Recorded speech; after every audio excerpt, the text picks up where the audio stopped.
벼랑 끝에 물린 회사는 과연 어떻게 살아남을까요? 안녕하세요. 모여라 서학개미 구독자 여러분. 오늘 정말 흥미로운 얘기를 하나 가져왔습니다.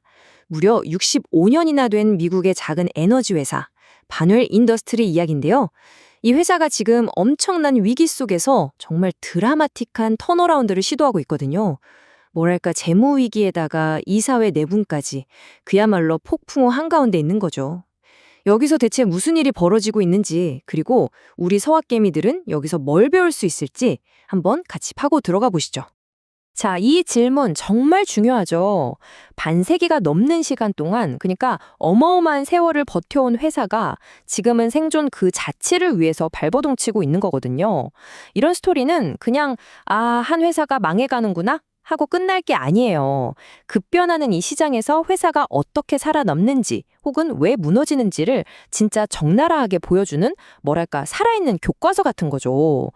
과연 이 회사가 옛날의 영광을 되찾을 수 있을지 아니면 그냥 역사 속으로 사라질 운명일지 궁금하지 않으세요? 자, 이 회사가 얼마나 힘든 싸움을 하고 있는지 감을 잡으려면 시가총액부터 딱 보면 됩니다. 약 1,200만 달러. 우리 돈으로 하면 한 160억 원 정도 되려나요? 이 정도면 우리가 흔히 말하는 마이크로캡, 그러니까 초소형주에 속하는 거죠. 아시겠지만 이런 마이크로캡 투자는 정말 하이리스크, 하이리턴의 끝판왕이잖아요. 턴어라운드에 성공만 하면 정말 대박이 터질 수도 있지만 반대로 작은 실수 하나에 회사가 그냥 날아갈 수도 있다는 뜻이거든요. 진짜 이 사회에서 나누는 말 한마디, 결정 하나하나가 회사의 운명을 바로 결정해버리는 그야말로 살 얼음판을 걷고 있는 거라고 보시면 돼요. 네, 그럼 지금부터 반웰이 도대체 왜 이렇게까지 힘든 상황에 처하게 됐는지 그 배경부터 하나씩 차근차근 살펴보겠습니다. 일단 이 회사가 그냥 어제 오늘 생긴 스타트업이 아니에요. 1956년에 세워졌으니까 65년이 훌쩍 넘었죠? 석유, 가스, 그리고 토지 개발 분야에서 나름 잔뼈가 굵은 회사입니다. 1956년이라고 하면 감이 잘 안 오실 텐데 이때가 미국에서 엘비스 프레슬리가 막 스타가 되던 그런 시절이에요. 그러니까 정말 오랜 세월을 버텨온 회사라는 거죠. 그리고 본사가 하와이에 있다는 점도 좀 특이하죠? 이게 나중에 보시면 아시겠지만 이 회사의 아주 중요한 사업 부문이랑 깊은 관련이 있습니다. 자, 이제 이 회사의 속사정을 한번 들여다보죠. 이 숫자들이 정말 많은 걸 말해주는데요. 일단 매출 1,810만 달러, 우리 돈으로 한 240억 원 정도 되죠. 회사가 아예 돈을 못 버는 건 아니라는 뜻이에요. 근데 진짜 문제는 바로 저 밑에 있는 순이익률입니다. 마이너스 36.3%. 와, 이건 그냥 적자 수준이 아니에요. 쉽게 말해서 100원어치를 팔면 36원이 손해로 남는다는 거거든요. 이게 무슨 뜻이겠어요? 가만히 있으면 중간이라도 갈 텐데 일을 하면 할수록 손해가 눈덩이처럼 불어나는 완전히 잘못된 구조에 빠져버린 거죠. 이러니 회사에 쌓아둔 현금이 얼마나 빨리 바닥나겠어요. 바로 이 숫자가 이 회사가 왜 그렇게 극단적인 선택을 할 수밖에 없었는지를 보여주는 가장 직접적인 증거입니다. 아니 도대체 뭘 하길래 이렇게 팔면 팔수록 손해를 보는 걸까요? 이 회사가 살아남기 위해 어떤 전략을 짰는지 이해하려면 먼저 이 회사의 사업 구조부터 뜯어봐야 합니다. 원래 반웰은 크게 3가지 사업을 하고 있었습니다. 이 그림을 보시면 딱 이해가 되실 거예요. 첫째, 캐나다랑 미국에서 하는 석유, 가스 사업. 이게 이 회사의 근본이자 핵심 돈줄이었죠. 둘째, 본사가 있는 하와이 땅에 투자하는 것. 아시겠지만 에너지 사업은 변동성이 크잖아요. 그걸 보완해주는 안정적인 자산, 뭐랄까 보험 같은 역할을 했을 겁니다. 그리고 마지막으로 하와이에서 물을 뚫어주는 계약 시추 서비스. 이건 규모는 작아도 그 지역에선 꼭 필요한 아주 쏠쏠한 틈새 시장이었죠. 바로 이 3개의 다리로 지난 65년간 반웰이라는 회사가 서 있었던 겁니다. 그런데 말이죠. 이렇게 돈 문제만으로도 머리가 아파 죽겠는데 회사 안에서는 더 시끄러운 일이 벌어지고 있었습니다. 경영권을 뺏기 위한 그야말로 이사회 전쟁이 터진 거죠. 이 타임라인을 한번 보세요. 상황이 얼마나 막장이었는지 한눈에 보입니다.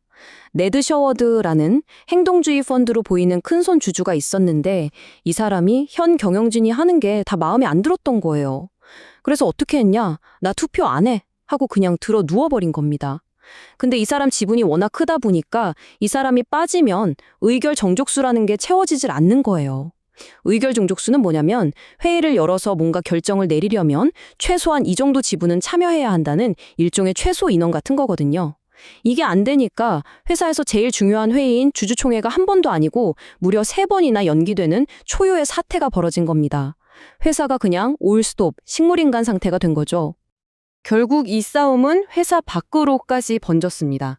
회사가 보도자료를 내고 저 주주가 하는 말은 다 거짓말이고 시장을 혼란스럽게 만들고 있다고 공개적으로 저격해버린 거죠. 여러분, 이게 보통 일이 아니에요. 회사가 자기네 주주를, 그것도 큰손 주주를 이렇게 공개적으로 비난한다는 건 이미 내부적으로는 대화가 불가능한, 돌아올 수 없는 강을 건넜다는 신호거든요. 이제 이사회 안에서의 다툼은 모든 투자자가 지켜보는 진흙탕 싸움이 되어버린 겁니다. 상황이 이렇게 되자 회사는 결국 최후의 카드를 꺼내듭니다. 바로 주주권리협약 개정.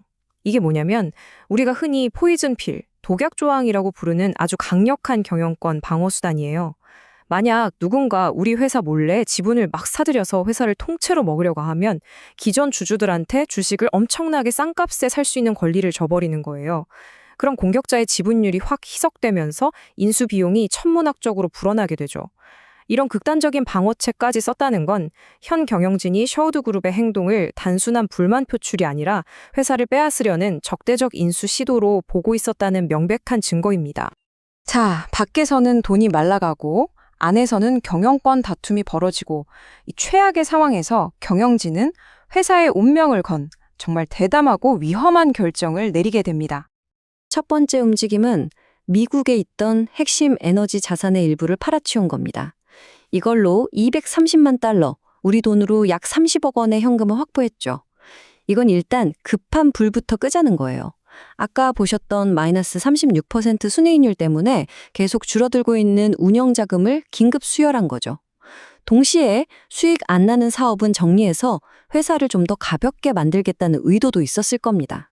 그리고 몇 달 뒤에는 훨씬 더 충격적인 결정을 내립니다. 하와이에서 하던 용수시추 사업, 그러니까 자회사 하나를 통째로 105만 달러에 팔아버린 겁니다. 이게 왜 충격적이냐면 이 사업부가 바로 작년에 300만 달러 넘게 매출을 올렸던 곳이거든요. 작지만 계속 돈을 벌어다 주던 그야말로 알짜배기 사업부였단 말이죠. 그런 곳을 팔았다는 건 뭘 의미할까요? 회사가 미래의 수익원까지 포기할 정도로 당장의 현금 확보와 핵심 사업 집중이 절박했다는 뜻입니다. 이 그림이 모든 걸 말해주죠. 65년 동안 회사를 떠받치던 세 개의 기둥 중에 하나를 자기들 손으로 그냥 부숴버린 겁니다. 이제 밤웰은 더 이상 여러 사업을 하는 회사가 아니에요. 변동성은 크지만 한 방이 있는 석유, 가스 사업이랑 안정적인 자산 가치를 가진 토지 투자, 딱 이 두 가지의 회사의 모든 것을 건 겁니다. 이것은 생존을 위한 거대한 도박의 시작이었습니다. 이렇게 자신의 팔다리를 잘라내는 듯한 고통스러운 결정들, 과연 이 결정들이 반회를 어디로 데려갈까요? 솔직히 앞으로의 길은 안개 속입니다. 자, 여기서 우리는 좀 냉정하게 양쪽을 다 봐야 합니다. 먼저 희망적인 부분을 볼까요? 일단 급한 현금은 만들었고 사업 구조도 단순해져서 이제 핵심에만 집중할 수 있게 됐죠. 만약 운 좋게 국제 유가라도 폭등한다? 그러면 남은 에너지 사업부에서 대박을 터뜨리면서 극적인 부활을 할 수도 있습니다. 하지만 어두운 그림자도 만만치 않죠. 가장 근본적인 문제, 바로 돈 벌수록 손해보는 그 구조가 아직 해결된 게 아니에요. 확보한 현금도 밑빠진 독에 물붓기처럼 그냥 사라져버릴 수 있다는 거죠.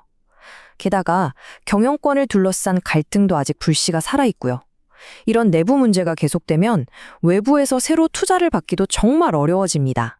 결국 이 반웰의 이야기는 우리 투자자들에게 아주 근본적인 질문 하나를 던집니다.